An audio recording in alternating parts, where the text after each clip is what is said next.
Hello viewers, আসসালামু আলাইকুম। শরীফ take zone চ্যানেলের পক্ষ থেকে আপনাদের সবাইকে স্বাগতম। এই ভিডিওতে দেখাবো কিভাবে আপনারা আপনাদের কম্পিউটারে একটি নতুন ফোল্ডার তৈরি করবেন। তো এই কাজটি খুবই সহজ কিন্তু নতুনদের জন্য কঠিন। তো আপনারা এই দেখতে পাচ্ছেন যে স্ক্রিনটির নাম হচ্ছে ডেস্কটপ। এটাকে ডেস্কটপ বলা হয়। ডেস্কটপে যদি আপনি একটি ফোল্ডার তৈরি করতে চান সেটা কিভাবে করবেন? এজন্য আপনাকে মাউসের রাইট ক্লিক করতে হবে। তো আপনার মাউস আছে মাউসের রাইট ক্লিক করবেন। করার পরে এখানে দেখতে পাচ্ছেন নিউ। এই নিউতে আসার পরে এখানে দেখতে পাচ্ছেন ফোল্ডার। এই ফোল্ডারে ক্লিক করতে হবে। ফোল্ডারে ক্লিক করার পরে এখানে দেখতে পাচ্ছেন লেখা আছে নিউ ফোল্ডার। এখানে নিউ ফোল্ডারে যে লেখা আছে এই অপশনটি ব্যাগে গিয়ে আপনার এখানে ডিলিট করে দিতে হবে। করার পরে আপনি যে নাম দিতে চান আপনার ফোল্ডারে, যেমন আমি আমার নাম দিয়ে ফোল্ডারে তৈরি করতে চাই। এমডি স তো এখানে আমার নাম দিয়ে দিলাম। তো নাম দেওয়ার পরে এখানে আপনি এন্টারে ক্লিক করবেন।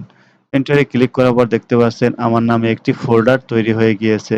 এখন যদি আপনি এভাবে সিরিয়াল করতে চান আপনার ফোল্ডারেই, তো এইজন্য আপনাকে এইটি ধরে মাউসের লেফট ক্লিকে করে আপনাকে এখানে নিয়ে আসতে হবে।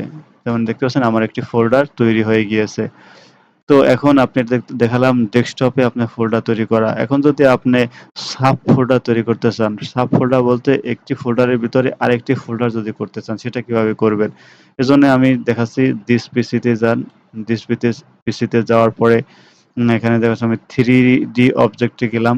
3D অবজেক্টে গেলার এখানে যদি আমি একটি নিউ ফোল্ডার তৈরি করতে চাই সেটা ওই একই প্রসেসই করতে হবে। তো আমি আপনার মাউসের রাইট ক্লিক করবেন। করার পরে এখানে নিউতে আসবেন। নিউতে আসার পরে আপনার সেই ফোল্ডারে আসবেন। ফোল্ডারে আসার পরে এখানে দেখতে পাচ্ছেন নিউ ফোল্ডার নামে একটি ফোল্ডার আসছে। তো এখন এই নিউ ফোল্ডার লেখাটি আপনাকে ব্যাগে গিয়ে ডিলিট করে দিতে হবে। তারপর এখানে যে আপনি যে ফোল্ডারের নাম দিতে চান সেটা দিতে পারেন। যেমন এখানে দেখলাম যে মাই পিকচার। উম তো মাই পিকচার নামে একটি ফোল্ডার আমি এখানে মাই পিকচার লিখলাম। লেখার পরে আপনি এন্টারে ক্লিক করবেন।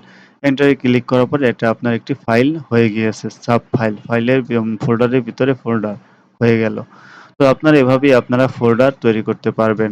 তো ভিউয়ার্স, আমাদের ভিডিওটি যদি ভালো লাগে অবশ্যই আমাদের চ্যানেলটি সাবস্ক্রাইব করবেন।